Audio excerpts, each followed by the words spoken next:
దేవుడి నామానికి స్తోత్రములు. ఈ ఉదయకాల సమయంలో మీ అందరికీ కూడా నా హృదయపూర్వకమైనటువంటి వందనాలు తెలియజేస్తున్నానండి. అందరు బాగున్నారా? దేవుని బిడ్డలారా, ప్రార్థన చేస్తూ ఉన్నారా? ఈ దినము దేవుడు మీతో మాట్లాడుతున్నటువంటి మాట ఏంటంటే, మీరు అద్భుతం చూడబోతూ ఉన్నారు. ఏమి అద్భుతము? దేవుడు ఏమి అద్భుతం చేయబోతూ ఉన్నాడు? అది మీరు కనులారా చూస్తారట. దేవుని వాక్యం సెలవిస్తా ఉంది కదా. ఇక్కడ నిర్గమాకాండము 15వ అధ్యాయం 26వ వచనములో, మీ దేవుడైన యెహోవా వాక్కును శ్రద్ధగా విని ఆయన దృష్టికి న్యాయమైనది చేసి ఆయన ఆజ్ఞలకు విధేయులై ఆయన కట్టడలన్నిటినీ అనుసరించి నడిచిన ఎడలా ఐగుప్తులో ఎలాంటి భయంకరమైన సంఘటనలు జరిగినవో అవి మీకు జరగవు అని చెప్పేసి మాట్లాడుతూ ఉన్నాడు. అంతేకాదు, ఆయన మాట్లాడుతున్నటువంటి మాటలో 80వ కీర్తన 17వ వచనంలో వాక్యం ఈ రీతిగా ఉంది. నీ కుడి చేతి మనుషునికి తోడుగాను, నీ కొరకై నీవు ఏర్పరచుకొని నా నరునికి తోడుగాను నీ బాహుబలముండును గాక. ఎంత అద్భుతం అండి! దేవుని యొక్క బాహుబలము నరునికి తోడుగా ఉంటుంది కాబట్టి దేవుని యొక్క అద్భుతమైనటువంటి కార్యములు ఆ నరులు చూడగలుగుతూ ఉన్నారు. దేవుడు నరులను చేసి ఉన్నాడు, స్త్రీని గాను పురుషుని గాను. అనగా దేవుడు చేసే అద్భుతములు కూడా స్త్రీలు పురుషులు చూస్తూ ఉన్నారు. అది చూడాలి అంటే దేవుడు నీకు ఇచ్చినటువంటి ఆజ్ఞలను అనుసరించి నడిచినప్పుడే ఆ దేవుని యొక్క అద్భుతములు నీవు చూస్తావు, అనుభవిస్తావు కూడా. చూడండి, వాక్యం సెలవిస్తా ఉంది కదా. ఇక్కడ రాజులు 2వ గ్రంథము 5వ అధ్యాయము 14వ వచనం. అతడు పోయి దైవజనుడు చెప్పినట్లు యోర్దాను నదిలో 7 మార్లు మునుగగా అతని దేహము పసిపిల్ల దేహము వలెనై అతడు శుద్ధుడాయెను. నయమాను భయంకరమైనటువంటి వ్యాధితో బాధపడుతున్నప్పుడు దైవజనుడు చెప్పినటువంటి మాటకి విధేయత చూపి ఉన్నాడు.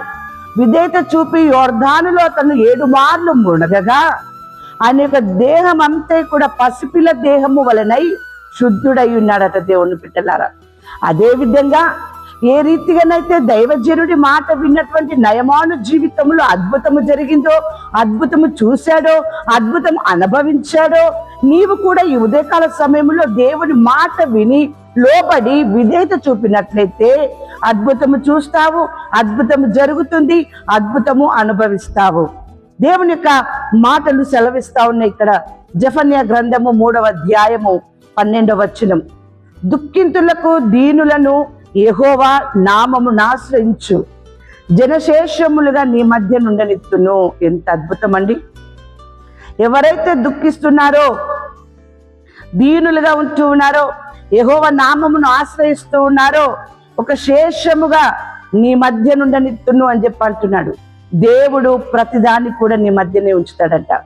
అద్భుతమును కావచ్చు, సహాయము కావచ్చు, ఏర్పాటు చేసిన విధానమును కావచ్చు, దేవుని నిబంధన కావచ్చు, దేవుని వాగ్దానము కావచ్చు, మీ మధ్యనే ఉంచుతాడు. అది నెరవేరుస్తాడు.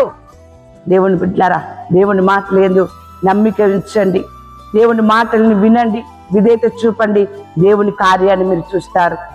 99వ కీర్తన 4వ వచనముల వాక్యం ఈ రీతిగా ఉంది. యథార్థతను బట్టి నీవు న్యాయమును ప్రేమించు రాజును స్థిరపరిచి ఉన్నావు, యాకోబు సంతతి మధ్య నీవు నీతి న్యాయములను జరిగించి ఉన్నావు. ఎంత అద్భుతం అండి!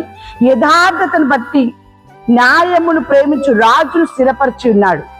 దావీదును స్థిరపరిచిన దేవుడు నిన్ను కూడా దేవుడు స్థిరపరుస్తాడు. నిన్ను స్థిరపరచడమే కాకుండా నీవు నీతి న్యాయమును జరిగించి ఉన్నావు కాబట్టి ఆయన మీ మధ్య ఉంటాను అంటూ ఉన్నాడు. దేవుని బిడ్డలారా, నీతి న్యాయమును అనుసరించి వాటిని పాటించి వాటి ప్రకారము మీరు జీవించినట్లయితే మీ మధ్య దేవుడు ఉంటాడు. మీ మధ్య దేవుడు ఉండి మీ మధ్యలోనే అద్భుతములను జరిగిస్తాడు. దేవుడు ఎక్కడైతే ఉంటాడో అక్కడ అద్భుతమే. దేవుడు ఎక్కడైతే ఉంటాడో అక్కడ న్యాయం ఉంటుంది. దేవుడు ఎక్కడైతే అక్కడ ఉంటాడో సమాధానం ఉంటుంది, సంతోషం ఉంటుంది. ఉదయకాల సమయంలో దేవుడు మీతో మాట్లాడుతున్నటువంటి మాట కూడా అదే. జకర్యా గ్రంథము 2వ అధ్యాయము 10వ వచనం. సియోను నివాసులారా, నేను వచ్చి మీ మధ్యను నివాసము చేతును, సంతోషముగా నుండి పాటలు పాడుడి, ఇదే యెహోవా వాక్కు. దేవుడు మీ మధ్య నుండి నివాసం చేస్తాడట. కాబట్టి సంతోషంగా ఉండి మీరు పాటలు పాడండి. ఇంతకన్నా మించిన అద్భుతం మీకేమి కావాలి? యేసు ఎక్కడైతే ఉంటాడో అక్కడ అన్ని కూడా కార్యములు జరుగుతాయి. సాతాను గాడికి అవకాశం ఉండదు, ఏ రోగానికి అక్కడ అవకాశం ఉండదు, అన్యాయానికి అవకాశం ఉండదు. సంతోషముగా ఉంటారు. కాబట్టి సంతోషించి మీరు పాటలు పాడుడి అని చెప్పేసి అని ఉదయకాల సమయంలో దేవుడు మీకు తెలియజేస్తూ ఉన్నాడు. ఆ రీతిగా మీరు సంతోషించి దేవునికి మీరు పాటలు పాడి కృతజ్ఞత చెల్లించినట్లయితే ఆయన చేసే అద్భుతం మీరు మీ కుటుంబము అనుభవించి చూతురు గాక. ఆమేన్.